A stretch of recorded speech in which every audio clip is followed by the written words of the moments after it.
Today on Family Talk. Hello, everyone. This is Roger Marsh, and you are listening to Family Talk. I'm filling in behind the microphone today for Dr. Dobson, and these radio broadcasts you hear each day are produced by the Dobson Family Institute. Today's broadcast focuses on a subject we are all passionate about, and that is protecting the future of our boys. We have talked at great length and detail about the assault on manhood in our culture today. Husbands and fathers are ridiculed and disgraced simply for acting like the men God created them to be. In the midst of this tremendous struggle, though, our sons have been caught in the crossfire as well. Our boys are being deceived by harmful concepts like gender fluidity and the normalness, quote-unquote, of homosexuality. Parents must be aware of society's scheme for the hearts and minds of our boys. In just a moment, you're going to hear Dr. Tim Clinton discuss this concerning topic with Mark Hancock. Mark is the CEO of Trail Life USA, a biblically based outdoor ministry for young boys. He's also an award-winning writer, speaker, and licensed marriage and family therapist. Today, he and Dr. Clinton will identify the many threats our young men are facing in this culture. They'll also explain why fathers are such an important figure in a boy's life. Well, without further delay, here now is their conversation on this edition of Dr. James Dobson's Family Talk. Hi, everyone. Dr. Tim Clinton. I am at the 2019 National Religious Broadcasters Convention. We're in Anaheim, California.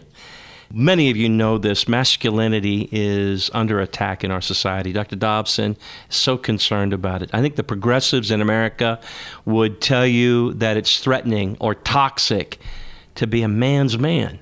Unfortunately, this assault on manliness also degrades dads, and it undermines the influence that we're to have on our boys. With me to discuss this challenging trend is Mark Hancock. He, by the way, is the CEO of Trail Life USA.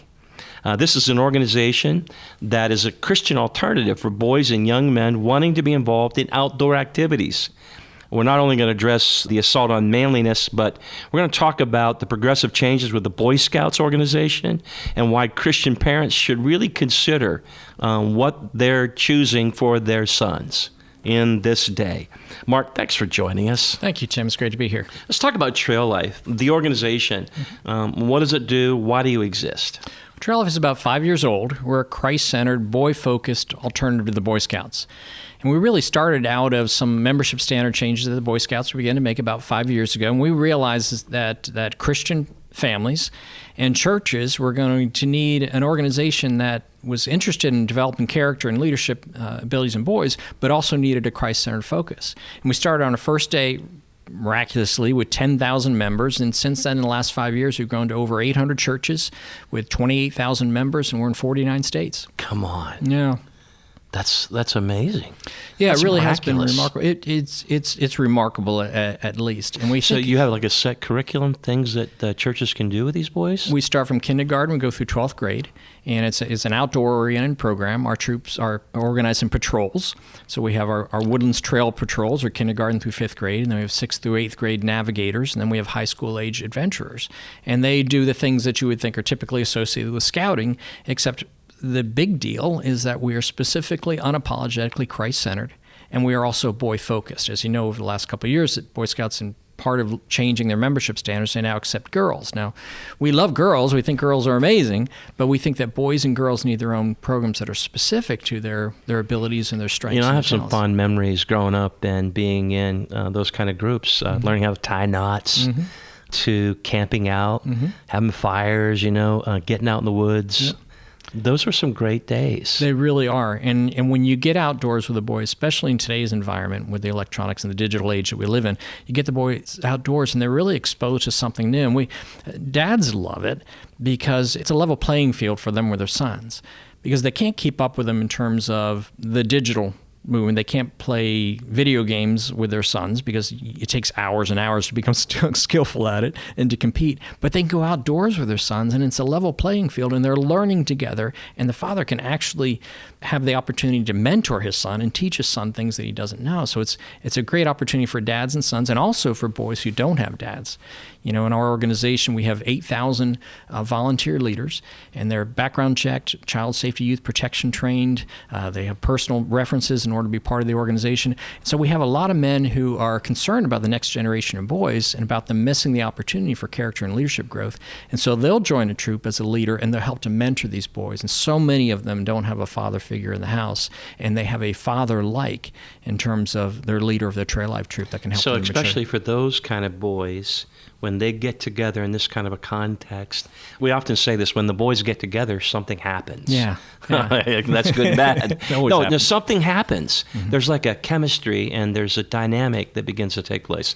We like to each year make our way up into Pennsylvania as a family and a group of us, and we get outside and we go hunting together, but we go and we stay a few days at the camp.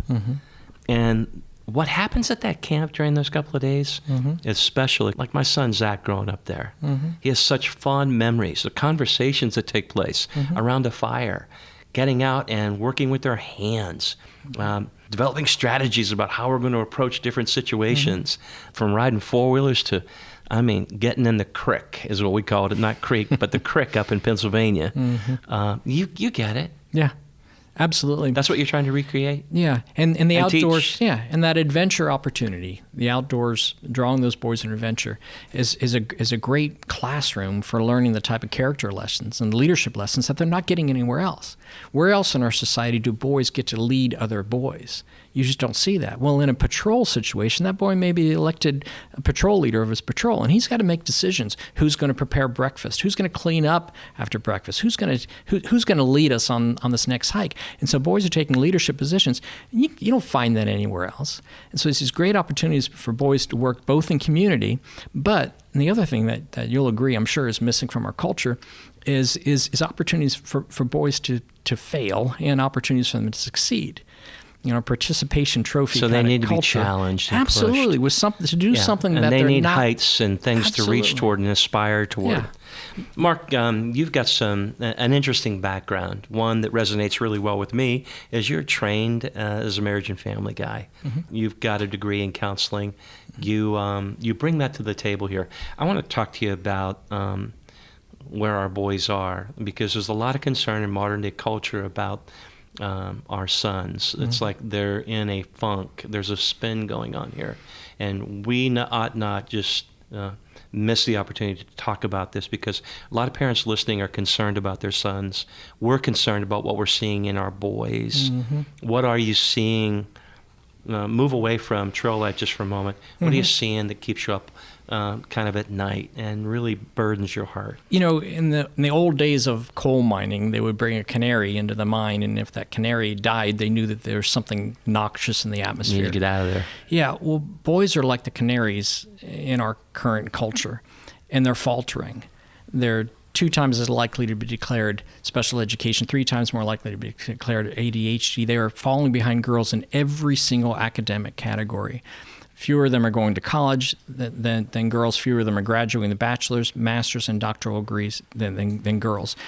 In our history, since I started tracking this in 1960 in the census, there are more young men living at home than in the history of that being tracked. There's something going on. And I believe that this kind of mixed up culture, the gender confusion and the toxic masculinity and the fear that boys are somehow going to explode on us has really affected them. Boys are really feeling more so than anybody else in this society these kind of pressures. It's been a whole generation or more of us making decisions about abortion, about the definition of marriage, and about divorce laws. And all these things affected kids, but we weren't thinking about kids. We were making those decisions as adults, and we weren't thinking, what's going to be the effect on kids if we allow abortion? What's going to be the effect on kids if we change the definition of marriage? We weren't thinking about that. We're thinking about our own freedoms and our own liberties. Well, the kids are paying a price for it, and particularly boys, even more so than girls. They're confused about who it is they're supposed to be. Their roles are all mixed up, and so we're expecting them to be something, and we're not showing them how to be that thing. And it's tragic for boys, and they're really paying a price. Mark, boys have kind of lost their way. Some people call it lost boy syndrome, and some relate it back to this epidemic of fatherlessness. Talk to us about the significance of dad from where you sit. When you see these boys, a lot of those boys who come don't have a dad. No, they don't. And honestly, it becomes the most clear when you see it make a difference in a boy's life. you can look at a boy who's faltering and you can attribute to a lot of different things. But so many times we get to witness a boy who's suddenly succeeding, and it's because a man has entered that boy's life and taken that father-like role. You know, I'm thinking about a gentleman in Texas who's a troop master of a Trail Life USA troop, and I went out to visit that troop, and he pointed out a young man and said, "See that boy over there?" I said, "Yeah." He says, "He doesn't have a father." And see that man over there? I said, "Yes." He said, "That man is assigned to him." And he makes sure he has what he needs when he comes to his meetings, that he has enough money to afford the trips, that he has a backpack, that he has his uniform, that he has his handbook, has everything that he needs in order to be successful. And then he went on to point out 2 or 3 other boys and told me exactly the same story. I said, "Boy, you're an amazing man. Tell me about this." He says, "Well, when I was 9 years old, my father died. And there was a youth organization, and the men in that organization started ministering to me and poured into my life. And I recognized that I needed to do that for other boys." So you can talk about the lack, and we can look at boys failing, but when you see boys begin to succeed because of a role the man takes in life, that really accentuates the fact that that role is so important. And of course, you know the statistics of when there's not a father present in the house, what happens with drug abuse, the suicide rate, pregnancy rate, all those just soar when there's not a father present. So the Trail Life USA, if there's not a father, we try to provide a father-like. And we have men who are flocking to our organization because they understand the power of being fathered. This male influence piece is a real debate. Mm-hmm. Why is male influence important to you? And I'm going to talk about people associate it with, pretty much abusive, distant, buffoonery, basically, when they talk about men. But that's not what we're talking about. And for them to broad brush that and to absolutely dismiss the influence of a man in a son's life, in a boy's life. Yeah. Mark, what is it that's driving you? And maybe you can talk to us about what you think masculinity is, what biblical manhood is, versus what people are trying to broad brush. The APA, the American Psychological Association, came out with a statement on toxic masculinity too. It's like, what in the world? Yeah. You can be anything but a man. Yeah. No, it's almost as if our society is wanting to dismiss everything good that men brought to society. But when you look at our society, when you look at specifically our country, it took winning, capable, confident men to bring us where we are. And we're not about anymore growing winning, capable, confident boys. We're giving them such a confusing message. So it's critical, and this is the answer to your question, it's critical that we provide models of proper biblical masculinity that recognizes the value of every person, male or female, that recognizes that there's a lot more in raising young men who are the type of men who will stand in front of a woman to protect her, rather than chase her down and do harm to her. And we seem to deal with boyhood as if it's some sort of social disease that needs to be eradicated, rather than looking at those boys and saying, okay, that risk and competition that boy desires, we've got to find a way for him to work that out and to be a productive member of his community, of his society, so that he's willing to take risks for the good of another person, not to take risks just to do his own personal gain. I say gang by mistake, but gangs do this really well. Gangs identify who's in charge for boys. They identify who's on their team, and they identify what their mission is. We don't do that so much for boys anymore. We give them very unclear roles, so they don't know who's in charge. They don't know who they're with because we're afraid when they get in a community together. And we certainly don't give them a clear mission. We give them nothing but questions about who it is that they need to become. So when we look at the biblical model of Jesus, we have to go back to say, this is the kind of young men that we need to pour into and create, and they need models of other godly men to lead them. Let's talk about the Boy Scouts for a moment. Obviously, I don't know what kind of story to call it. I mean, Boy Scouts of America here, the bedrock basically of culture. It's almost like baseball, in society. The Boy Scouts of America make a decision to basically change the game. Mm-hmm. You know that? And what's the thinking behind that? I don't know if I was in that seat of those men who were making that decision. Here's an organization, 108 years old. And pretty much blew it all up. It's given us presidents and senators and astronauts and community leaders and generals. And one day they decide we're just going to head in a different direction. And it's tragic to think about that effect on our culture. They didn't have to. There wasn't a legal pressure to do it. They didn't have to do it. A lot of people say, well, they were attacked and they had to. They just didn't have to. They willingly gave gave up that place.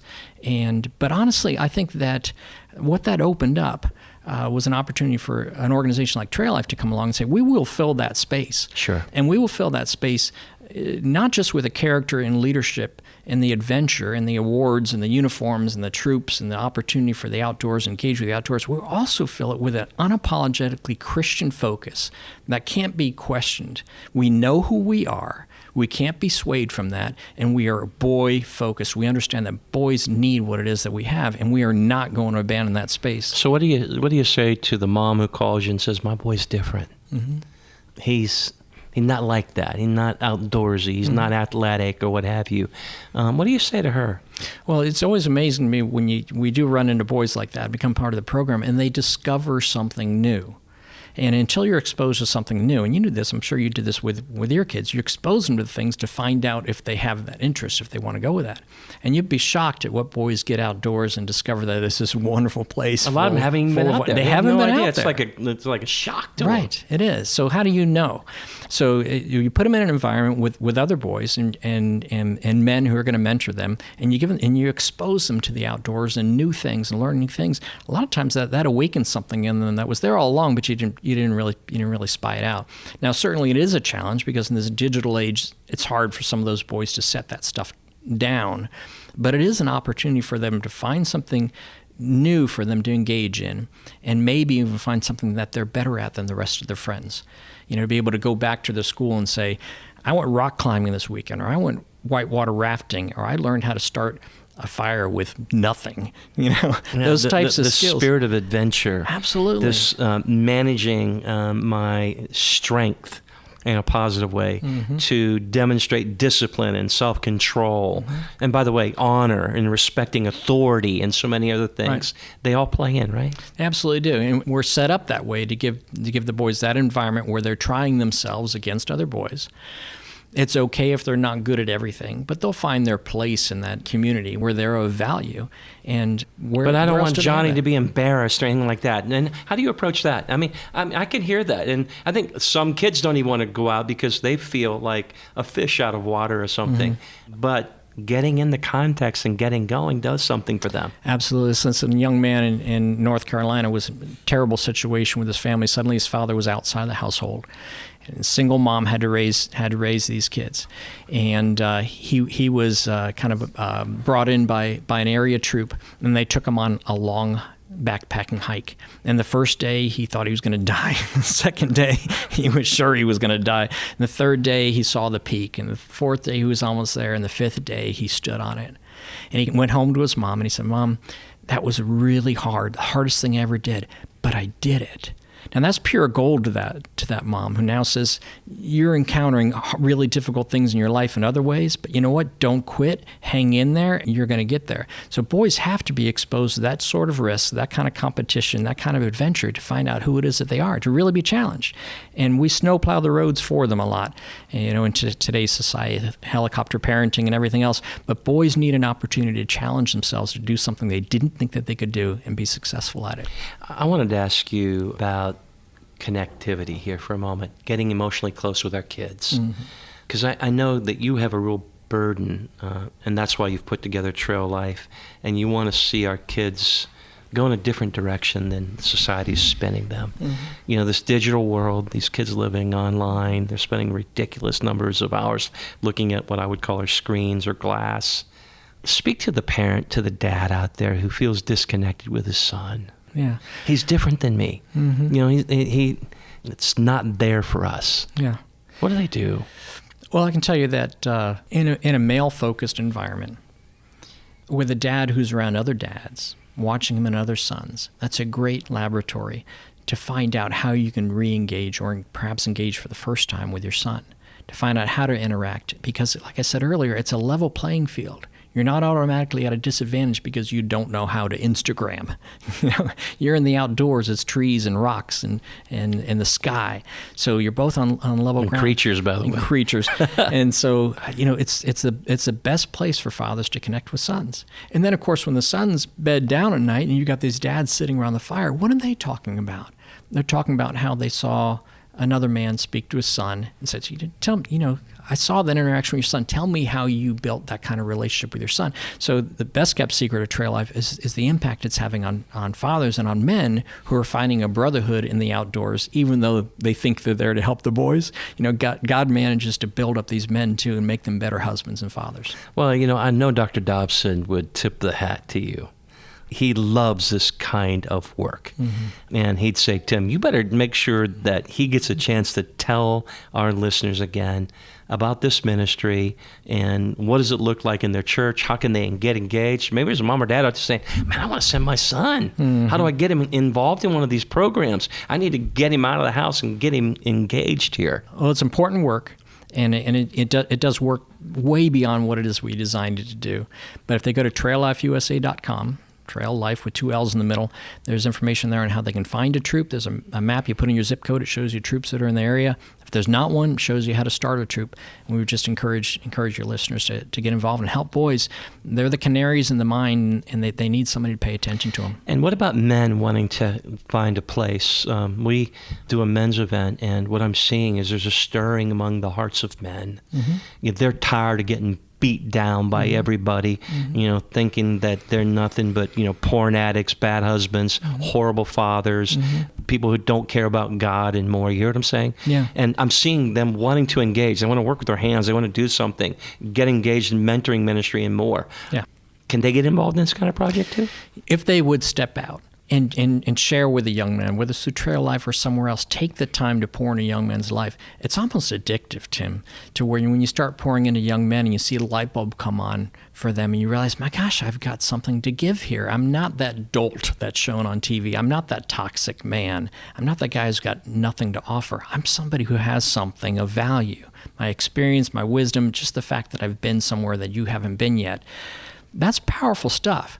And so when we get dads out there, whether they're dads or even guys who don't have sons in the program, we have thousands of men in the program who don't have sons in the program. They're there because they're interested in helping the next generation. A lot of them are there because they enjoy the outdoors.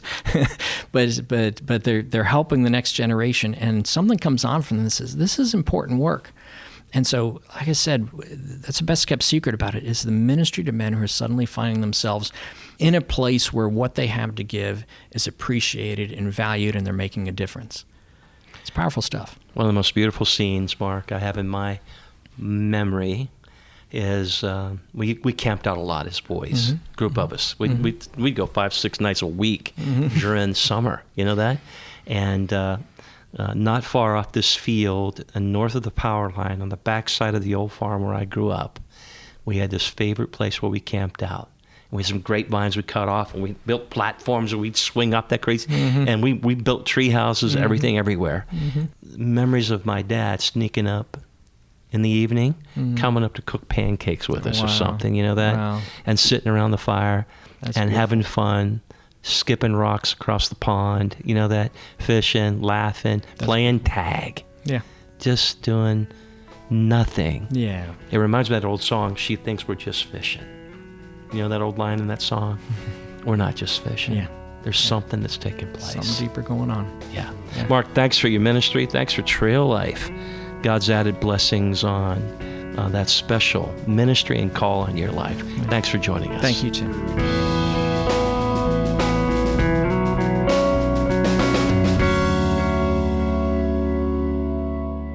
Well, this is Roger Marsh, and you've been listening to Dr. Tim Clinton's conversation with Mark Hancock today on Dr. James Dobson's Family Talk.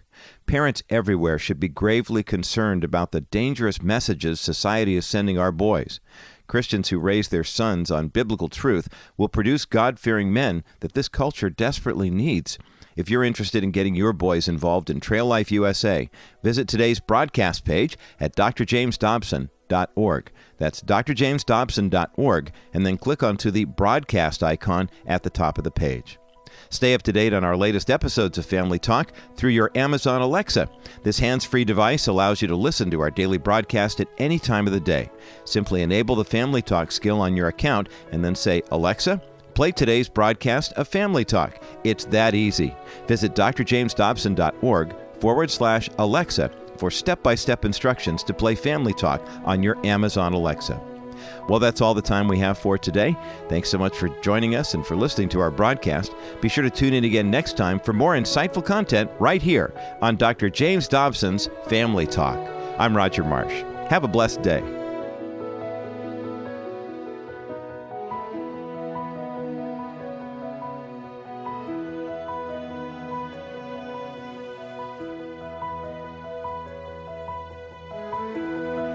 This has been a presentation of the Dr. James Dobson Family Institute.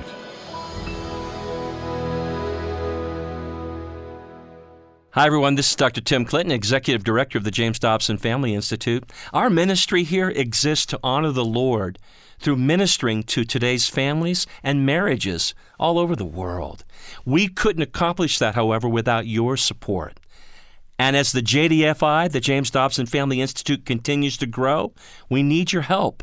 Visit us, will you do that, at drjamesdobson.org, or call us toll-free at 877-732-6825. Stand with us and fight for righteousness and culture.